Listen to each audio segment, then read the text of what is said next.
नमस्कार दोस्तों, हम लोग इस वीडियो में पोषक पदार्थ जो हमारे शरीर में पोषक पदार्थ की आवश्यकता होती है उसके बारे में हम लोग गहन अध्ययन करेंगे।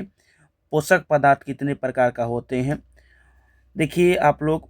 ऊर्जा उत्पादक कौन कौन सा है, जो अनुवांशिक पदार्थ कौन कौन सा है, वृद्धि एवं निर्माण पदार्थ कौन कौन सा है, उपपचय नियंत्रक कौन कौन है, इन सारी चीज़ों को हम लोग 3D में एक एक पॉइंट को देख देख के और पढ़ेंगे।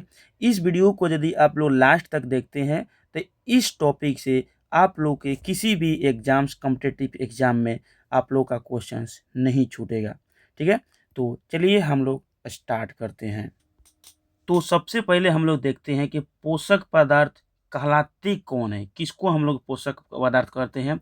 तो वे पदार्थ जो जीवों में विभिन्न प्रकार के जैविक कार्यों के संचालन एवं संपादन के लिए आवश्यक होते हैं, पोषक पदार्थ कहलाते हैं।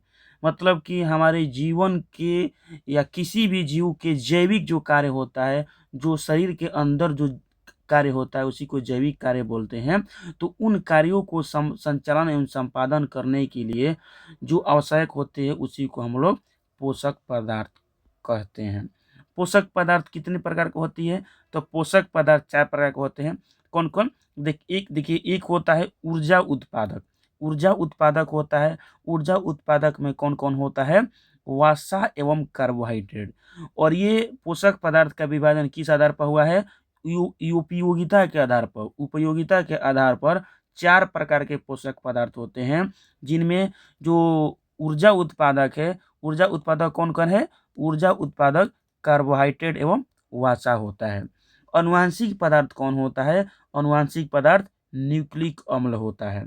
ठीक है, फिर से वृद्धि एवं निर्माण पदार्थ कौन होता है, वृद्धि हमारे शरीर का वृद्धि करता है, निर्माण करता है, कौन होता है, तो प्रोटीन होता है। क्वेश्चंस डायरेक्ट आप लोगों से एग्जाम में आ जाएगा कि हमारे शरीर में कौन सा पदार्थ निम्नलिखित में से कौन सा पदार्थ वृद्धि एवं निर्माण पदार्थ है, तो ये प्रोटीन इसका आंसर हो जाए। उपपचय नियंत्रक कौन होता है, उपपचय नियंत्रक विटामिन, जल एवं लवण, ये सारे कौन होते हैं, ये सारे होते हैं उपपचय नियंत्रक। उपपचय नियंत्रक का मतलब क्या है, उपपचय नियंत्रक का मतलब है ये जो ऊर्जा का उत्पादन होगा, अनुवांशिक पदार्थ होगा, वृद्धि एवं निर्माण का कार्य जो होगा, ये सारी चीज़ों को सही रूप से संचालित करने का काम किसका है, उपपचय नियंत्रक का है। तो उपपचय नियंत्रक रूप में कौन कौन भाग लेते हैं, विटामिन, लवण एवं जल। ठीक है, सारी चीज़ें आप लोग को समझ में आ रही होगी। ठीक है, चलिए अब हम लोग देख लेते हैं कार्बोहाइड्रेट के बारे में।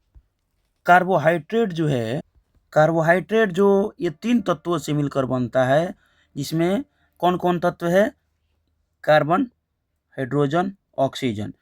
कार्बोहाइड्रेट का फॉर्मूला क्या होता है, ग्लूकोज का, जिसको हम लोग ग्लूकोज बोलते हैं, C6H12O6, C6H12O6 ये फॉर्मूला होता है।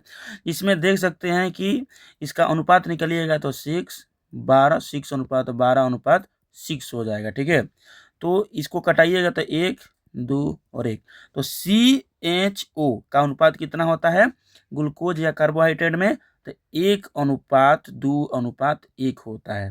ठीक ना, और ये जो है कार्बोहाइड्रेट है, ये हमारे शरीर का ऊर्जा का 50 से 75% इसी से प्राप्त होता है। हमारा जो शरीर है, हमारे शरीर में जो ऊर्जा प्राप्त होती है उसका 50 से 75% जो ऊर्जा है वो कार्बोहाइड्रेट से ही प्राप्त होती है। और 1 ग्राम ग्लूकोज से 4.2 किलो कैलोरी ऊर्जा प्राप्त होती है। ये वेरी वेरी इंपॉर्टेंट है। 1 ग्राम ग्लूकोज से कितना, 4.2 किलो कैलोरी ऊर्जा प्राप्त होती है। ठीक ना, और किन किन तत्वों से मिलकर बनी होती है, कार्बन, हाइड्रोजन, ऑक्सीजन से मिलकर ये बनी होती है। और ये क्या है, एक कार्बनिक पदार्थ है। ठीक ना, चलिए अब हम लोग देखते हैं कि जो कार्बोहाइड्रेट इसके कितने प्रकार होते हैं। तो कार्बोहाइड्रेट के कितने प्रकार होते हैं, 3 प्रकार होते हैं। कौन कौन, एक होता है मोनोसैकेराइड, उसके बाद होता है डाइसैकेराइड, उसके बाद पॉलीसैकेराइड। 3 प्रकार का होते हैं। तीनों के बारे में चलिए हम लोग गहन अध्ययन करते हैं। तो देखिए, जो मोनोसैकेराइड होते हैं ये कार्बोहाइड्रेट की सबसे सरल अवस्था होती है, नॉर्मल अवस्था होती है। और मोनोसैकेराइड में कौन कौन आते हैं, ग्लूकोज, ग्लैक्टोज, मैनोज, ट्राइओज। ठीक ना।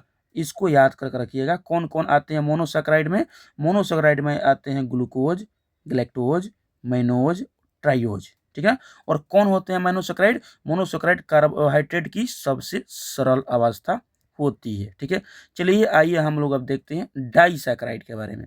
तो डाइसेकेराइड जो होती है ये समान या भिन्न मोनोसेकेराइड के दो अणुओं के संयोजन से बनता है।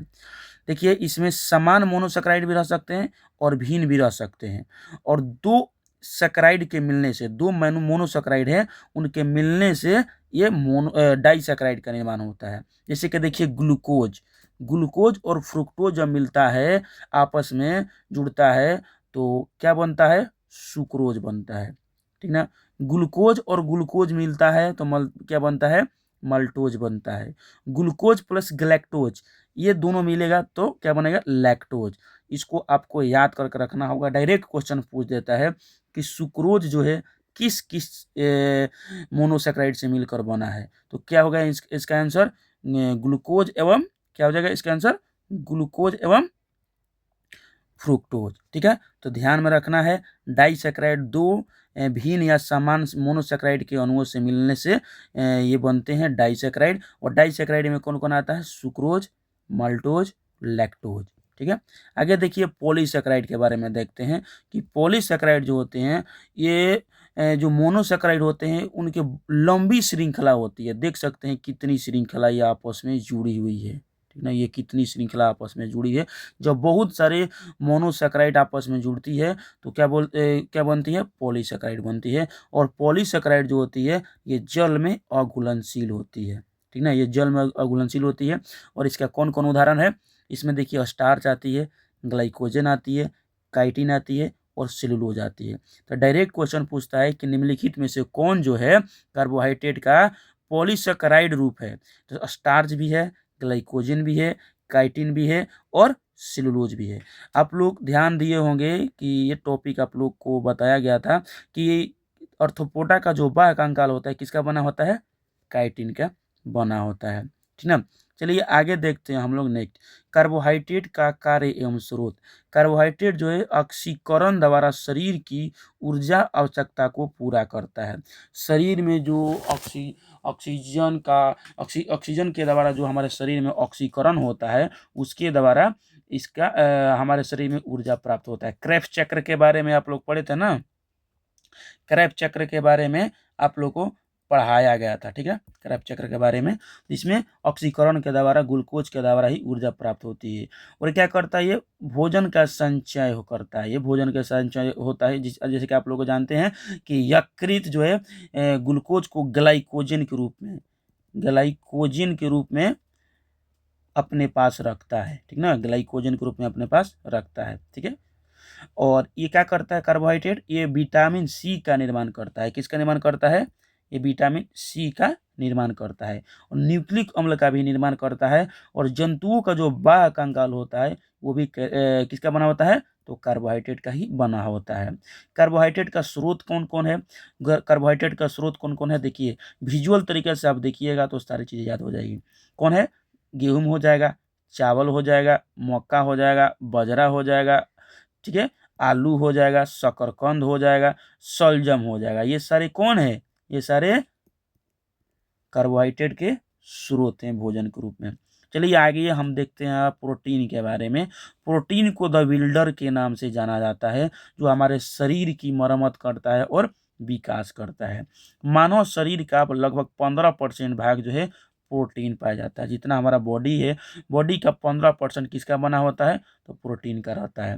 और 20 अमीनो अम्ल से निर्मित होता है कौन? ये प्रोटीन। प्रोटीन कितने अमीनो अम्ल से मिलकर बना होता है? तो प्रोटीन जो होता है वो 20 अमीनो अम्ल से मिलकर बना होता है।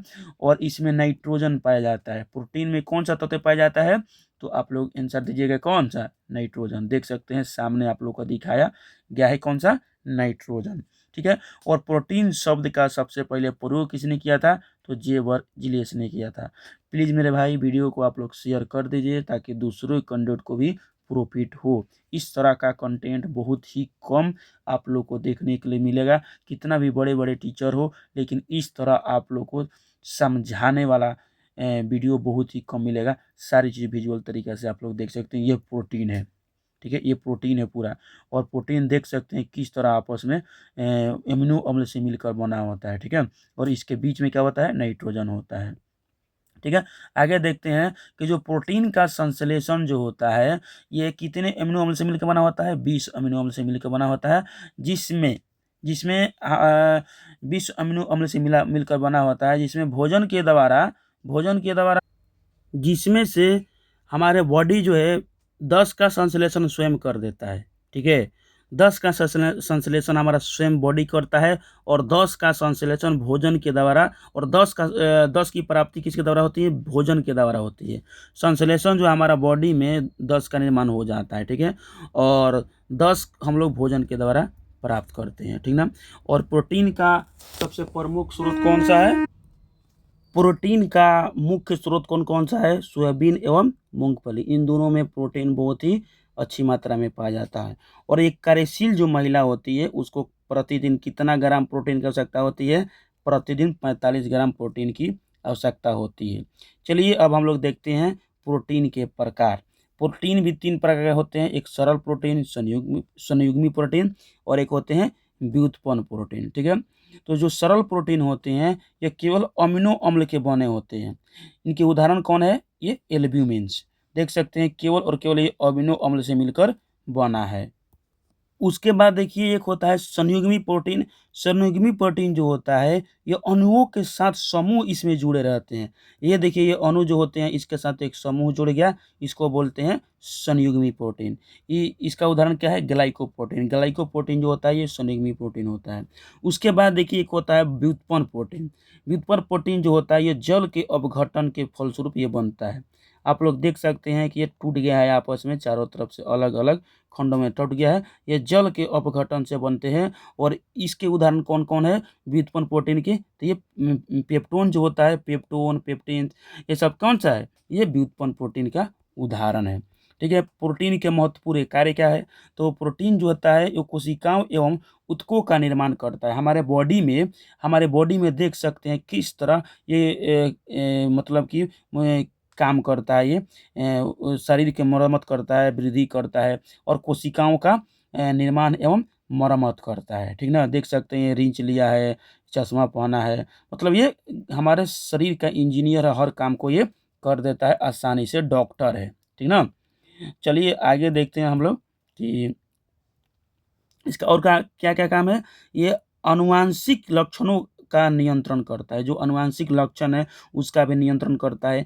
यह संवहन में सहायक होता है। किसी भी चीज़ का संवहन करना हो तो इसमें ये सहायक करता है, ठीक है। यह जैव उत्प्रेरक के रूप में काम करता है, माने बायो कैटालिस्ट होता है। ये कौन किसके बारे में हम लोग पढ़ रहे हैं, तो प्रोटीन के बारे में। प्रोटीन का काम क्या-क्या है, कोशिकाओं एवं ऊतकों का निर्माण, शारीरिक वृद्धि एवं मरम्मत, आनुवंशिकी लक्षणों का नियंत्रण, संवहन में सहायक, और जैव उत्प्रेरक रूप में काम करता है।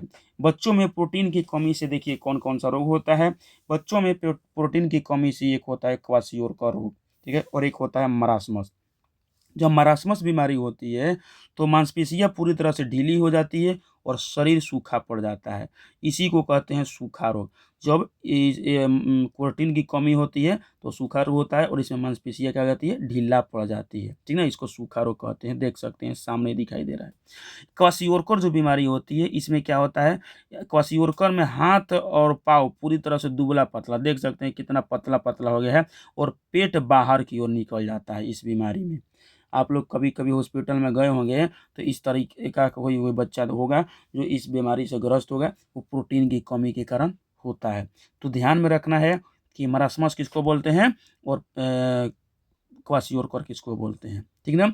और आप और ध्यान में रखिए कि जो कैप्सूल होता है जो हम लोग खाते हैं, जो डॉक्टर हम लोग को कैप्सूल देता है दवाई के रूप में, वो किसका, उसका कैप्सूल का जो आवरण है, ये वाला आवरण जो अंदर वाला, तो अंदर तो दवा रहता है, लेकिन जो बाहर वाला रहता है ये किसका बना होता है, स्टार्च या जिलेटिन का बना रहता है। किसका, स्टार्च या जिलेटिन का बना रहता है ये वाला, ठीक ना। सारी चीज़ें विजुअल रूप से आपको दिखाई जा रही है, सारी चीज़ आप लोग को अच्छे से समझ में आ रही होगी, तो ज़रूर कमेंट करिए आप लोग। कार्बोहाइड्रेट जो है ये हमारे शरीर का मुख्य ईंधन होता है। सारांश देखिए, और 1:1 के अनुपात में ये रहता है कौन, हाइड्रोजन। C6 क्या होता है, C6H12O6, ठीक है। तो हाइड्रोजन का अनुपात 2 होता है, कार्बन का अनुपात 1 होता है और ऑक्सीजन का अनुपात 1 होता है। मतलब 1:1 के अनुपात में कार्बन, हाइड्रोजन और ऑक्सीजन होता है, ठीक है। और प्रोटीन जो होता है ये 20 अमीनो अम्ल से मिलकर बना होता है। और पोषण किसको बोलते हैं, जो हमारे शरीर में ऊर्जा देती है, जो हमारे शरीर की वृद्धि करती है और जो मरम्मत करती है, ठीक है। चलिए नेक्स्ट देखते हैं कि भोजन के घटक वसा और विटामिन के बारे में हम लोग देखते हैं सारी चीज़ों। ये कौन है, ये है वसा और ये क्या है, ये है विटामिन। चलिए इसके बारे में अब हम लोग गहन अध्ययन करते हैं। सबसे पहले देखते हैं कि वसा क्या है। वसा जो है ग्लिसरॉल एवं वाष्पीय अम्ल, ये है ग्लिसरॉल और ये है वाष्पीय अम्ल का एस्टर एक होता है, एक एस्टर होता है, ठीक ना। इसमें कार्बन, कार्बन देख सकते हैं, कार्बन का परमाणु संख्या C होती है। परमाणु जो चिन्ह होता है, जो तत्व का परमाणु चिन्ह जो होते हैं, जिसको संकेत बोलते हैं, क्या होती है, तो C होती है। कार्बन, हाइड्रोजन और ऑक्सीजन विभिन्न मात्राओं में इसमें उपस्थित होते हैं। तो क्वेश्चन आपसे पूछ सकता है कि वसा में कौन कौन तत्व रहता है, तो कार्बन, ऑक्सीजन और हाइड्रोजन, और इसमें ग्लिसरॉल एवं वाष्पीय अम्ल का एक एस्टर होता है, ठीक है। आगे देखिए कि ठोस या द्रव में ये जो वसा जो है ये ठोस में पाया जाता है या द्रव में पाया जाता है, ठीक ना। तो चलिए हम लोग देखते हैं इसके भी बारे में भी अच्छे से। तो वासा जो होता है, वासा जो होता है, वासा 20 डिग्री टेम्परेचर पर यदि वो ठोस अवस्था में है तो उसको बोलेंगे वासा। आज यदि 20 डिग्री के टेम्परेचर पर वो यदि द्रव अवस्था में है तो उसको क्या बोलेंगे हम लोग, उसको तेल बोलेंगे, ठीक ना। समझ सकते हैं आप लोग। तो वासा जो है 20 डिग्री के टेम्परेचर पर ठोस अवस्था में होता है और तेल जो होता है वो 20 डिग्री के टेम्परेचर पर द्रव अवस्था में होता है। देखते होंगे आप लोग, घी जो होता है वो वासा से भरपूर आता है और ये ठोस अवस्था में रहता है। 20 डिग्री टेम्परेचर पर भी 21, 22, 25 पर भी रहता है, ये ठोस अवस्था में ही। ज़्यादा इसको गर्मी मिलेगी तब ये पिघलता है। तो ठोस तेल और आपको वासा में डिफरेंस पता चल गया होगा। संतृप्त जो है, संतृप्त देखिए, संतृप्त वो वसा के बारे में बात करते हैं और असंतृप्त वसा के बारे में बात करते हैं। तो असंतृप्त वसा जो होते हैं ये मछली के तेल एवं वनस्पति तेल में पाया जाता है और इसमें क्या इतना होता है, इसमें डबल बॉन्ड एवं ट्रिपल बॉन्ड पाया जाता है, ठीक ना। केमिस्ट्री में आप लोग पढ़े होंगे तो इसमें डबल बॉन्ड एवं ट्रिपल बॉन्ड पाया जाता है। और संतृप्त जो होता है, संतृप्त जो वसा होता है ये नारियल का तेल एवं ताड़ का तेल जो होते हैं संतृप्त, और इसमें सिंगल बॉन्ड पाया जाता है, ठीक ना।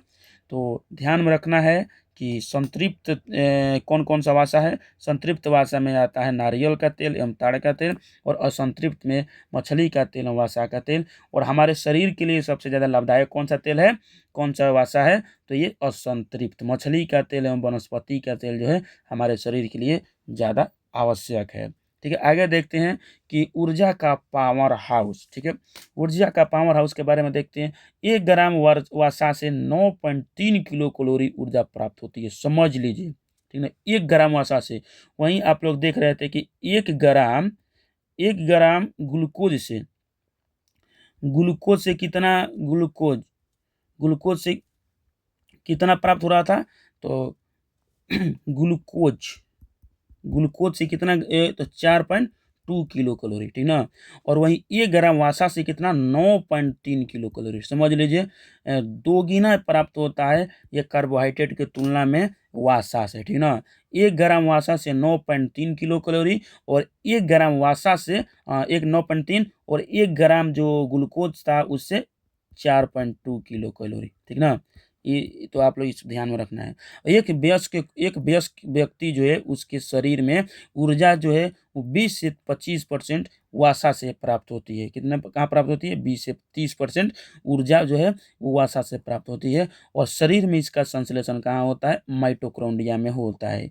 ये हमारा माइटोकॉन्ड्रिया है बॉडी का, और इसी में ऊर्जा का इसको हम लोग पढ़े भी हैं कि कोशिका का पावर हाउस कहा जाता है। और इसी में जो वसा है वसा का संश्लेषण होता है माइटोकॉन्ड्रिया में। तो याद करके रखना है कि हमारे शरीर में या कोशिका में वसा का संश्लेषण कहाँ होता है, तो माइटोकॉन्ड्रिया में होता है। आगे देखिए कि वसा के प्रमुख कार्य क्या क्या है। तो वसा जो ये शरीर को ऊर्जा प्रदान करती है, त्वचा के नीचे जमा होकर शरीर के ताप को बाहर नहीं निकलने देती है। देख सकते हैं कि ये त्वचा के नीचे जम गई है। ये वासा है, ये है वासा, और ये क्या है, ये तो हमारा त्वचा है, और ये है वासा, और नीचे जम जाती है। नीचे से ये क्या, हीट बाहर नहीं जाने देती है। खाद्य पदार्थों में जो स्वाद है उसको उत्पन्न करती है। देखते हैं आप लोग, कोई तेल फ्राई वाला चीज़ कितना स्वादिष्ट लगता है। और देखिए शरीर के अंगों को चोट से बचाती है। देखिए यहाँ पर चोट है, शरीर के अंग ये है, ये तो ऊपर का चमड़ा है। मान लीजिए चमड़ा कट गया तो अंदर का ही भाग हमारा दिखेगा ना, लेकिन अंदर के भाग नहीं दिखेगा। यदि आपके बॉडी में वसा रहेगा तो वो आपको चोट से बचाती है। इसके ये अंदर ना अंग है हमारा, तो चोट से भी बचाती है। और देखिए क्या करती है, इसकी कमी से, इसकी कमी होगा तो क्या होगा, रूखी त्वचा हो जाएगी और वजन में कमी आ जाती है। जब ये इसकी कमी होती है वसा का तो, और जब इसकी अधिकता होती है तो क्या हो जाता है, मोटापा बढ़ जाता है, और क्या होता है, हृदय रोग हो जाता है, कोलेस्ट्रॉल बढ़ जाता है, तो हृदय रोग हो जाता है। चलिए आइए हम लोग देखते हैं विटामिन के बारे में। और विटामिन को क्या बोलते हैं, शरीर का रक्षक बोलते हैं। ठीक है, शरीर का रक्षक बोलते हैं। और इसकी खोज 1921 ईस्वी में किसने किया था, 1911 ईस्वी में फॉन्क ने किया था। ये क्या है, यही विटामिन है। ठीक है ना, यही विटामिन है। यह एक कार्बनिक यौगिक होता है, ऑर्गेनिक कंपाउंड होता है। ठीक है ना, जो विटामिन जो होता है एक ऑर्गेनिक कंपाउंड होता है। इनसे कोई कैलोरी नहीं मिलती है। जैसे कि आप लोग ऊपर पढ़े थे कि यह उपापचय क्रिया में भाग लेती है। ठीक ना, तो इसे कोई कैलोरी नहीं मिलता है, पर यह शरीर की उपापचय के लिए अत्यंत आवश्यक है। ठीक है, मेटाबॉलिज्म के लिए जो विटामिन जो है ये बहुत ही जरूरी है। और इसके उपनाम क्या है, इसके और किस नाम जाना जाता है, तो रक्षात्मक पदार्थ के नाम से इसको जाना जाता है। विटामिन को रक्षात्मक पदार्थ के नाम से भी जाना जाता है। चलिए अब हम लोग नेक्स्ट देखते हैं कि घुलनशीलता के आधार पर विटामिन दो प्रकार के होते हैं। एक होते हैं जल में घुलनशील, और एक होता है वसा में घुलनशील। तो जल में घुलनशील कौन कौन है, विटामिन बी एवं सी। ठीक है, और वसा में घुलनशील कौन कौन सा है, ए डी ई के। ए डी ई के जो होते हैं वसा में घुलनशील होता है।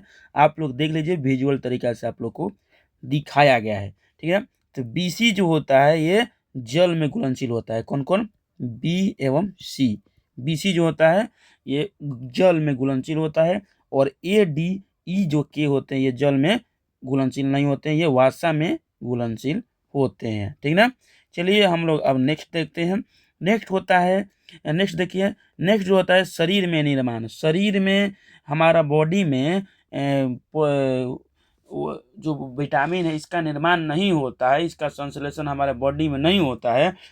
इसके लिए हम लोग को भोजन के रूप में ग्रहण करना पड़ता है। भोजन के रूप में ग्रहण करना पड़ता है। सॉरी, क्या लिख दिया, भोजन। ठीक ना, भोजन के रूप में इसको ग्रहण करना होता है। लेकिन दो विटामिन है, डी है एवं के है। विटामिन डी एवं के है, इनका निर्माण हमारे शरीर में होता है। ठीक है, तो विटामिन डी का निर्माण हमारे शरीर में कहाँ होता है, सूर्य के प्रकाश में। यूवी जो रेज होती है उससे त्वचा के कोलेस्ट्रॉल, जिसको बोलते हैं इर्गेस्ट्रोल, द्वारा इसका निर्माण होता है। देखिए विटामिन डी का निर्माण जो है हमारे शरीर पर, ये सूर्य का प्रकाश पड़ती है त्वचा पर, और यहीं पर कोलेस्ट्रॉल के द्वारा विटामिन डी का निर्माण होता है। इसलिए कहा जाता है कि सुबह सुबह उठ के और सूर्य की रोशनी में आना चाहिए, वॉकिंग करना चाहिए। विटामिन डी हमारे शरीर में इसका निर्माण होता है। ठीक है, और विटामिन के का भी संश्लेषण हमारे शरीर में ही होता है। कहाँ पर होता है विटामिन के का संश्लेषण, विटामिन के का संश्लेषण कोलन में, हमारे शरीर के जो कोलन होता है उसमें जीवाणुओं के द्वारा संश्लेषण होता है। तो ध्यान में रखना है, विटामिन डी एवं विटामिन के का संश्लेषण हमारे शरीर के अन्य अन्य भागों में होता है, जिसमें विटामिन डी का संश्लेषण त्वचा के द्वारा सूर्य के प्रकाश से होता है, और विटामिन के का संश्लेषण हमारे शरीर के कोलन में जीवाणुओं के द्वारा होता है। चलिए अब हम लोग देखते हैं विस्तार से अन्य अन्य विटामिनों के अन्य अन्य रासायनिक नाम, और उसके कमी से होने वाले रोग, और उनके क्या क्या कार्य है। ठीक है, सबसे पहले देखिए विटामिन ए। विटामिन ए जो है, विटामिन ए का रासायनिक नाम क्या होता है, रेटिनॉल। क्या नाम है इसका, रेटिनॉल। और इसका कार्य क्या होता है, यह नेत्र को सही करता है, त्वचा, हड्डी एवं शरीर की प्रतिरक्षा प्रणाली को मजबूत करके रखता है। जैसे कि आप लोग देख सकते हैं कि ये आँख का चित्र दिया हुआ है, तो नेत्र जो होता है, नेत्र के लिए सबसे कौन-सा अच्छा विटामिन है?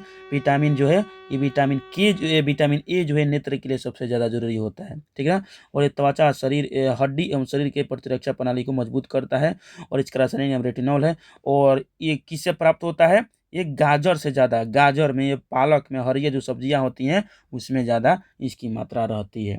और इसकी कमी से कौन-कौन सी रोग होते हैं? तो इसकी कमी से, विटामिन ए की कमी से रतौंधी रोग होती है, संक्रमणों का खतरा होता है। और इसी के कमी से, जो विटामिन ए है, इसकी कमी से और कौन सा बीमारी होता है? जरबथैल्मिया बीमारी भी इसी के कमी से होती है, ठीक है? तो ये सारी चीज़ें ध्यान में रखिएगा। आगे देखिए विटामिन बी कॉम्प्लेक्स, इसकी बारे में हम लोग अच्छे से देखते हैं और कौन-कौन सी रोग इसके कमी से होती है, ठीक है ना? विटामिन बी कॉम्प्लेक्स में सबसे पहले आता है विटामिन बी1, जिसका रासायनिक नाम क्या है? थायमिन, ठीक ना? इसकी कमी से बेरी-बेरी रोग हो जाता है। कौन-सा? बेरी-बेरी रोग। दूसरी नंबर पर आता है विटामिन बी2। बी2 का रासायनिक नाम क्या है? राइबोफ्लेविन। रासायनिक नाम क्या है? राइबोफ्लेविन। और इससे क्या होता है? त्वचा फट जाता है, त्वचा जो है फट जाता है और आँखों का रंग लाल हो जाता है विटामिन बी2 की कमी के कारण, ठीक ना? विटामिन बी3 जो है, इसका रासायनिक नाम निकोटिनामाइड है। क्या है? विटामिन बी3 का रासायनिक नाम जो होता है वो निकोटिनामाइड होता है और इससे पेलाग्रा रोग हो जाता है। पेलाग्रा का मतलब होता है त्वचा पर दाग वगैरह आना। पेलाग्रा और 4D सिंड्रोम जो होता है, ये विटामिन बी3 के कमी के कारण होता है। विटामिन बी5 है। विटामिन बी5 का रासायनिक नाम क्या है? पैंटोथेनिक। क्या है? पैंटोथेनिक है। और इससे क्या होता है? मंद बुद्धि हो जाता है और बाल जो होता है सफ़ेद हो जाता है, ठीक है ना? बाल सफ़ेद हो जाता है और मंद बुद्धि हो जाता है विटामिन बी5 के कमी के कारण। आगे देखिए विटामिन बी6 है। विटामिन बी6 में पायरोडॉक्सिन इसका रासायनिक नाम है। और विटामिन बी6 के कमी के कारण त्वचा रोग हो जाता है। कौन सा रोग हो जाता है? त्वचा रोग हो जाता है और एनीमिया रोग हो जाता है, ठीक है ना? यानी कि जब रक्त में लोहे की कमी हो जाती है या रक्त में हीमोग्लोबिन की कमी हो जाती है, तो ये पायरोडॉक्सिन की कमी हो जाएगी और एनीमिया रोग हो जाएगी, ठीक है? विटामिन बी7 का रासायनिक नाम क्या है? बायोटीन है। विटामिन बी7 का रासायनिक नाम बायोटीन है। और इससे क्या हो जाता है? लकवा हो जाता है। लकवा देख सकते हैं। शरीर में दर्द आता है और बाल जो है विटामिन बी7 के कारण ही गिरते हैं। विटामिन बी7 की कमी के कारण ही गिरते हैं। नेक्स्ट देखिए विटामिन बी11 जो होता है, इसका रासायनिक फोलिक अम्ल होता है और इससे कौन सी बीमारी होती है? एनीमिया इसकी कमी से होती है। और पेचिश रोग होती है। जो पेचिश रोग होती है, ये किसकी कमी से कारण होती है? तो विटामिन बी11 के कमी के कारण। तो आप लोग देख सकते हैं कि एनीमिया किस किस विटामिन की कमी के कारण हुआ? Vitamin बी11, vitamin B12, vitamin B6, ठीक है? इन सारी विटामिन की कमी के कारण एनीमिया रोग होता है। आगे देखते हैं हम लोग विटामिन बी12। विटामिन बी12 का रासायनिक नाम क्या है? विटामिन बी12 का रासायनिक नाम साइनोकोबालामीन है। क्या है? साइनोकोबालामीन। और इसकी कमी से भी एनीमिया रोग होता है और पांडु रोग हो जाता है। पांडु रोग जो होता है, ये इसी के कमी के कारण होता है। एनीमिया जो और पांडुरंग दोनों किसके कारण होता है? ये या और जॉन्डिस भी है, इसी के कारण होता है, ठीक है ना? जॉन्डिस भी इसी के कारण होता है। किसके कारण? विटामिन बी12 के कारण। और आंत्र जीवाणु जो होते हैं, वो विटामिन बी12 के मुख्य स्रोत होते हैं। आंत्र में जो जीवाणु होते हैं, वो विटामिन बी12 के मुख्य स्रोत होते हैं। और विटामिन बी12 में क्या पाया जाता है? कोबाल्ट पाया जाता है। क्वेश्चन खूब पूछता है कि विटामिन बी12 में कौन सा तत्व पाया जाता है? तो कोबाल्ट पाया जाता है। ऐसे भी इसका रासायनिक नाम साइनोकोबालामीन है, ठीक है? चलिए आइए हम लोग देखते हैं विटामिन सी के बारे में। विटामिन सी का रासायनिक नाम एस्कॉर्बिक एसिड है। और इसकी कमी से कौन सी रोग होती है? स्कर्वी एवं मसूड़े का फूलना। देख सकते हैं आप लोग, ये मसूड़े का प्रॉब्लम हो जाता है और स्कर्वी रोग होती है किसके कारण? विटामिन सी के कमी के कारण। और ये जल में घुलनशील होता है और प्रतिरक्षा प्रणाली को बढ़ाता है। और जितने भी खट्टे पदार्थ होते हैं, उसमें इसकी मात्रा ज़्यादा होती है। जैसे कि नींबू में हो गया, फिर से संतरा में हो गया। और सबसे ज़्यादा जो स्रोत है विटामिन सी का, वो होते हैं आंवला। आंवला जो होता है आंवला जो होता है वो विटामिन का सबसे अच्छा स्रोत है। ठीक है, और आगे देखते हैं। और ध्यान में रखना है कि विटामिन बी एवं सी जल में घुलनशील विटामिन है। ठीक है, यहाँ पर भी दिया है कि जल में घुलनशील विटामिन है।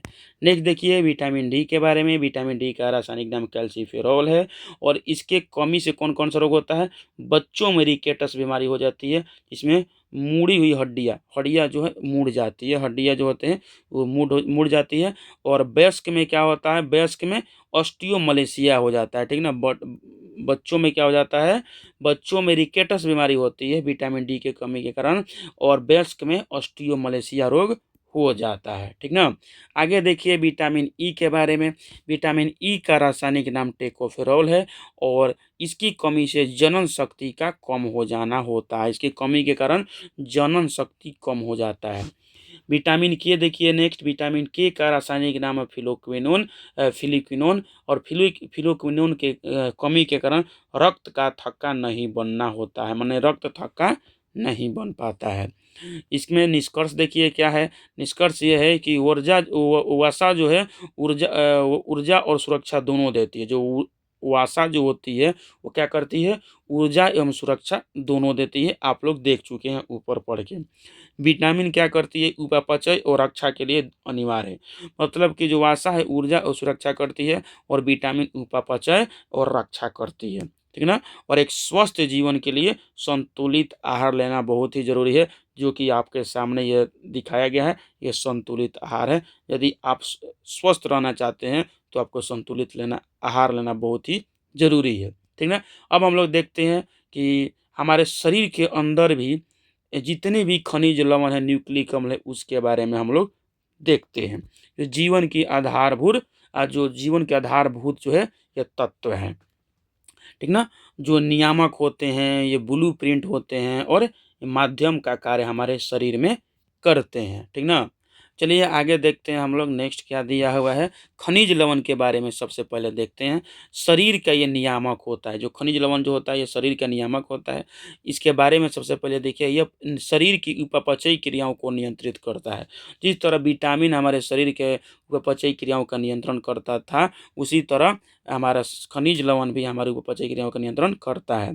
ठीक है, अब मनुष्य खनिज लवण भूमि से नहीं बल्कि भोजन से प्राप्त करते हैं। जैसे पेड़ पौधे जो हैं वो खनिज लवण को किससे प्राप्त करते हैं? पेड़ पौधे जो हैं खनिज लवण को भूमि से प्राप्त करते हैं।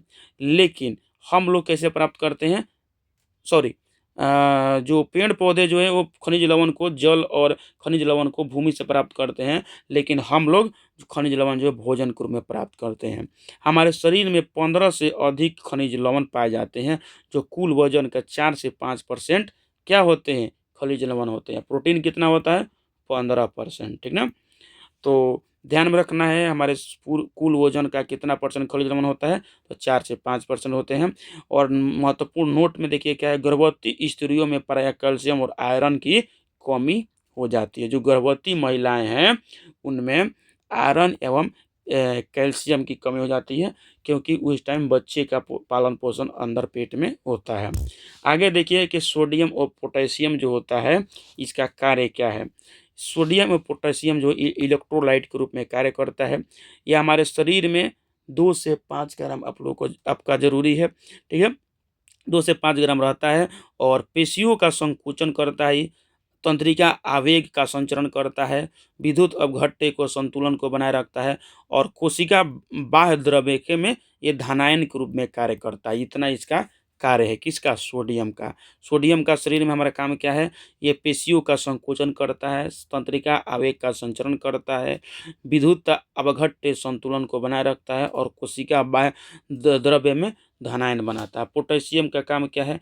पोटेशियम जो होता है हमारा बॉडी में 1 ग्राम का जरूरत पड़ता है, और इसका कार्य जो है कोशिकीय रासायनिक जो अभिक्रियाएं हैं उसको करता है, पेशीय संकुचन को बनाए रखता है, विद्युत अपघट्य संतुलन को बनाए रखता है, और कोशिका द्रव्य में धनायन के रूप में भी कार्य करता है। ठीक है, दोनों का लगभग सेम ही काम है, लेकिन आप लोग को दोनों की जरूरत पड़ेगी।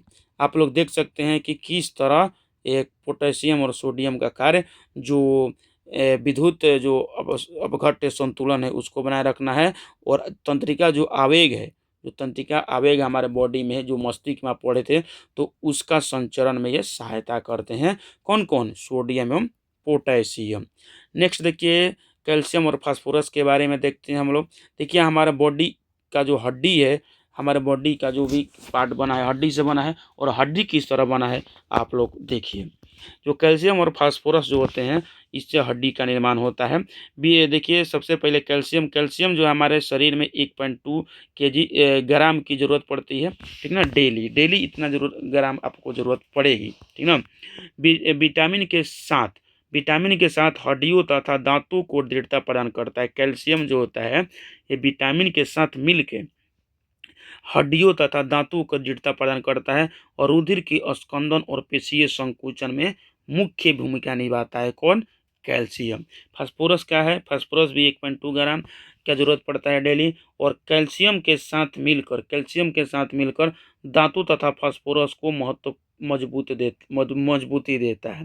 कैल्शियम के साथ मिलकर दांतों तथा हड्डियों को मजबूती देता है। शरीर के तरल पदार्थों का संरचनात्मक ये संतुलन को बनाए रखता है। कौन? फास्फोरस, ठीक ना। संरचनात्मक जो संतुलन है उसको, जिस तरह संरचनात्मक मतलब कि हड्डी वगैरह को मतलब कि मजबूत स्ट्रॉन्ग करके रखता है, जिससे कि आप लोग देख सकते हैं। तो दांत भी बना रहता है कैल्शियम और फास्फोरस का, और हड्डी भी बना रहता है किसका?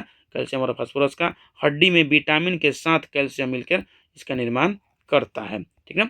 आगे देखिए कि ऑक्सीजन का वाहक लोहा, लोहा के बारे में हम लोग देखते हैं। तो लोहा का जो है दैनिक मात्रा कितना होना चाहिए? बालक में कितना होना चाहिए? ये 25 mg माने मिलीग्राम होना चाहिए डेली, ठीक है। और जो महिला हैं, जो बालिका है, बालिका में कितना चाहिए? 35 mg चाहिए लोहा। लोहा का मात्रा हर दिन कम से कम 35 mg महिला में माने बालिका में, और जो लड़का है, जो बालक है, जो बॉय है, उसमें 25 ग्राम। इसका काम क्या है? लाल रुधिर कणिकाओं में हीमोग्लोबिन का निर्माण करना। आरबीसी का काम क्या है? लोहे का काम क्या है? लाल रुधिर जो कणिका है आरबीसी में हीमोग्लोबिन का निर्माण। हीमोग्लोबिन में कौन सा तत्व रहता है? तो लोहा रहता है। देख सकते हैं ये हीमोग्लोबिन है, ये हीमोग्लोबिन है, और हीमोग्लोबिन, ये हीमोग्लोबिन है, हीमोग्लोबिन में लोहा रहता है। और लोहा का काम क्या है? यह ऊतकों में ऑक्सीकरण के लिए आवश्यक है। जो ऑक्सीकरण, जो ऊतक होता है उनमें जो ऑक्सीकरण होता है, उसके लिए लोहा जो है महत्वपूर्ण भूमिका निभाता है, ठीक ना। चलिए आगे देखते हैं। मेटाबॉलिक मास्टर जो होता है वो आयोडीन होता है। आयोडीन जो होता है क्या होता है? हमारा बॉडी का मेटाबॉलिक मास्टर होता है, और इसकी मात्रा कम से कम आपको 20 mg डेली लेना होता है। और इसका कार्य क्या है? थायराइड ग्रंथि द्वारा थायरॉक्सिन हार्मोन के संश्लेषण के लिए इसकी जरूरत पड़ती है। मतलब कि जो थायराइड ग्रंथि होती है, जो थायराइड ग्रंथि है, यह थायरॉक्सिन हार्मोन का संश्लेषण करती है ना, तो किसकी सहायता से? तो आयोडीन की सहायता से थायरॉक्सिन हार्मोन का संश्लेषण करती है। और जो ग्वाइटर रोग जो होता है, जिसको गलगंड बोलते हैं, रोग के बचाव के लिए बहुत ही जरूरी है, क्योंकि आयोडीन की कमी से घेंघा रोग हो जाता है, जिसको ग्वाइटर रोग भी कहते हैं। आगे देखिए, अन्य महत्वपूर्ण सूक्ष्म तत्व कौन कौन से हैं? मैग्नीशियम जो है, मैग्नीशियम का हमारे शरीर में काम क्या है? यह पेशी एवं तंत्रिका तंत्र की क्रिया को बनाए रखता है, ठीक ना। पेशी एवं तंत्रिका तंत्र की क्रिया को बनाए रखता है। उसके साथ कैंसर से बचाव करता है मैग्नीशियम। जस्ता क्या करता है? ये इंसुलिन कैरेकी के लिए महत्वपूर्ण है। जो इंसुलिन क्वेश्चन पूछता है कि इंसुलिन में कौन सा तत्व पाया जाता है, तो जस्ता पाया जाता है। और जो जस्ता जो है कहाँ से मिलती है आप लोग को? यकृत, जो जो कलेजी वगैरह जो रहता है ना, जो आप लोग मार्केट से खरीद कर लाते हो, बकरे का या चिकन का या मछली का, तो मछली में भी बहुत सारे जस्ता पाए जाते हैं, और यकृत में भी बहुत सारे जस्ता पाए जाते हैं, ठीक ना। और इंसुलिन में जस्ता रहता है। आगे देखिए, तांबा जो होता है, तांबा का काम क्या है? हीमोग्लोबिन या अस्थियों का निर्माण करता है। अस्थि, देखिए अस्थि एवं हीमोग्लोबिन का निर्माण कौन करता है? तांबा करता है। और ये इसका और क्या काम है? इलेक्ट्रॉन के संवहन के रूप में भी यह भूमिका निभाता है। इलेक्ट्रॉन के संवहन के रूप में भी यह महत्वपूर्ण भूमिका निभाता है तांबा। आगे देखिए, कोबाल्ट जो होता है, कोबाल्ट जो है ये आरबीसी तथा विटामिन B12 के संश्लेषण में महत्वपूर्ण भूमिका निभाता है। आगे देखते हैं हम लोग, जल जीवन का तरल आधार है, जल के बारे में हम लोग देखते हैं। तो जो शरीर जो है, शरीर का ये प्रमुख अवयव है। यह भार का, हमारा जो शरीर है इसके भार का लगभग 65 से 75% भाग जो है, हमारा जो भार है, जो वेट है, उसका 65 से 75% भाग जो है जल से ही निर्मित है हमारा शरीर। ठीक है, आप लोग देख सकते हैं कि मैक्सिमम हमारा बॉडी का यहाँ पर दिखाया गया आप लोग को, बॉडी का हमारा मैक्सिमम पार्ट जो है वो जल से ही बना है। क्योंकि हर जगह देखिएगा तो आपको ब्लड मिल जाएगा जो कि तरल रूप में पाया जाता है, और हमारा पूरा बॉडी में 65 से 75% भाग जो है वो जल ही होता है। इसका काम क्या है? ताप को नियंत्रण प्रदान करता है। ये स्वेदन, जिसको पसीना कहते हैं, और वाष्पन के द्वारा, ठीक है ना, हमारे शरीर से जो वाष्प होती है, जो पसीना निकलती है, उसके द्वारा ये ताप को बनाए रखता है। देखते हैं ना आप लोग के गर्मी में हम लोग को ज़्यादा पसीना आती है, तो जब हमारा शरीर से जब पसीना निकलेगी तो वाष्पन होगी, वाष्पन के द्वारा हमारा ताप का नियंत्रण रहेगा। आपको पता भी होगा, फिजिक्स में पढ़े होंगे कि वाष्पन से, जो वाष्पन है, वाष्पन वाष्पन से क्या होती है? ठंडक महसूस होती है, ठंडक उत्पन्न होती है। जो फ्रिज वगैरह हमारे घर वगैरह में जो रहती है फ्रिज, उसमें भी वाष्पन के द्वारा ही ठंडक उत्पन्न होती है। तो इसीलिए गर्मियों में ज़्यादा पसीना आती है। आगे देखिए, उत्सर्जन में शरीर के अपशिष्ट पदार्थों का बाहर निकलना इसी के द्वारा निकलता है। जैसे कि आप लोग देखते होंगे कि मूत्र का विसर्जन करते हैं तो जल के रूप में ही मूत्र का विसर्जन करते हैं, जो कि हमारे शरीर का जो अपशिष्ट पदार्थ होता है उसके द्वारा बाहर आता है। जैविक रासायनिक अभिक्रियाएं, जो जैविक रासायनिक अभिक्रियाएं हैं उसमें भी जल का महत्वपूर्ण जो महत्वपूर्ण भाग है, महत्वपूर्ण वो काम करता है। जल भी जलीय माध्यम में संपन्न होती है। जो जितने भी हमारे शरीर में जैव रासायनिक प्रक्रियाएं हैं, जितनी भी हमारे शरीर में जितनी भी अंदर जैविक क्रियाएं होती है, किस माध्यम में संपन्न होती है? तो सारे मैक्सिमम, कोई भी सूखा अवस्था में नहीं होता है, सारे चीज़ें जलीय अवस्था में ही संपन्न होती है। आगे देखिए कि चेतावनी आप लोगों को कुछ की गई है जल प्रदूषण के बारे में, कि पानी में जब आर्सेनिक विष होगा, जब पानी में आर्सेनिक विष होगा तो इस कारण कौन सा बीमारी होगा? केराटोसिस बीमारी हो जाएगी। केराटोसिस यही बीमारी होती है, आप लोग देखे होंगे किसी किसी का बॉडी पर ये बीमारी हो जाती है। जब जल में, देखिए ये है आर्सेनिक, ये क्या है? ये है आर्सेनिक। और जल में जब आर्सेनिक की मात्रा बढ़ेगी, आप आर्सेनिक वाला जल पीजिएगा तो ये हो जाएगा कौन सा बीमारी? केराटोसिस, जो कि आर्सेनिक के नाम आर्सेनिक के कारण होता है। आर्सेनिक युक्त जल जल पीजिएगा तो, ठीक ना। चलिए अब हम लोग देखते हैं न्यूक्लिक अम्ल के बारे में, जो हमारे जीवन का ब्लूप्रिंट होता है, ठीक ना। न्यूक्लिक अम्ल जो होता है किस किस चीज़ों से मिलकर बना होता है, किन किन तत्वों से? तो कार्बन से, हाइड्रोजन से, नाइट्रोजन, ऑक्सीजन, फास्फोरस से बना होता है। और ये न्यूक्लियोटाइड का बहुलक होता है। क्या होता है? ये न्यूक्लियोटाइड का बहुलक होता है। और जो न्यूक्लिक अम्ल जो होता है, यह कोशिकाओं में डीएनए व आरएनए के रूप में अल्प मात्रा में पाया जाता है। जो न्यूक्लिक अम्ल जो होता है, ये कोशिकाएं में डीएनए एवं आरएनए के रूप में अल्प मात्रा में पाया जाता है। आप लोग देख सकते हैं कि इसमें कार्बन पाया जाता है, हाइड्रोजन पाया जाता है, नाइट्रोजन पाया जाता है, ऑक्सीजन पाया जाता है एवं फास्फोरस पाया जाता है। और ये किसके रूप में काम करता है? ये डीएनए, देखिए ये है डीएनए, तो ये डीएनए में और आरएनए में इसकी मात्रा उपस्थित रहती है। न्यूक्लिक अम्ल के प्रमुख कार्य क्या है? न्यूक्लिक अम्ल जो होता है ये आनुवांशिक रूप में काम करता है। आनुवांशिक गुणों को एक पीढ़ी से दूसरी पीढ़ी में पहुंचाना इसी का कार्य है। जैसे कि आपका जो गुण है वो कुछ कुछ गुण आपके फादर से मिलता है, आपका गुण जो है कुछ कुछ अपनी माता से मिलता है। किस तरह बोला जाता है कि वो बहुत ही टैलेंट है, तो कहा जाता है उसका पिता जो है बहुत ही टैलेंट थे, तो उन्हीं का गुण उसमें आया हुआ है। तो वो गुण कौन लाता है? न्यूक्लिक अम्ल लाता है। और क्या करता है? ये एंजाइम के निर्माण एवं प्रोटीन का संश्लेषण का नियंत्रण भी करता है, ठीक ना। ये प्रोटीन का निर्माण करता है, ठीक ना, ये प्रोटीन है, तो प्रोटीन का निर्माण एवं जो एंजाइम है उसका भी निर्माण करता है न्यूक्लिक अम्ल। और क्या करता है? ये क्रोमेटिन जाल का निर्माण करता है। जो देखिए ये क्रोमेटिन जाल, ये क्रोमेटिन जाल का भी निर्माण करता है। क्रोमेटिन जाल का निर्माण कौन करता है? तो न्यूक्लिक अम्ल ही क्रोमेटिन जाल का निर्माण करता है, ठीक है। आइए हम लोग थोड़ा एक सारांश के रूप में इसके बारे में देख लेते हैं। लास्ट में जैसे कि हर एक हम लोग पॉइंट में सारांश के रूप में देखते हैं, उसी तरह खनिज जो होता है इसको हार्डवेयर के रूप में हमारे बॉडी में प्रयोग होता है। शरीर की सुरक्षा और नियंत्रण करता है ये, ठीक ना। शरीर की सुरक्षा और नियंत्रण का कार्य कौन है, तो ये कौन करता है, खनिज लवण करता है। जल जो होता है, जो कूलिंग सिस्टम होता है, जो शरीर को हमारा ठंडा करता है, ये ताप नियंत्रक एवं परिवहन के रूप में ये काम करता है। ये हमारे बॉडी के कितना परसेंट होता है, तो 65 से 75% जल का ही बना होता है। उसके बाद देखिए न्यूक्लिक अम्ल है। न्यूक्लिक अम्ल जो होता है हमारे बॉडी का सॉफ्टवेयर है। क्या होता है, सॉफ्टवेयर, जो आनुवंशिक जानकारी और प्रोटीन का निर्माण ये करता है। कौन, न्यूक्लिक अम्ल, ठीक है।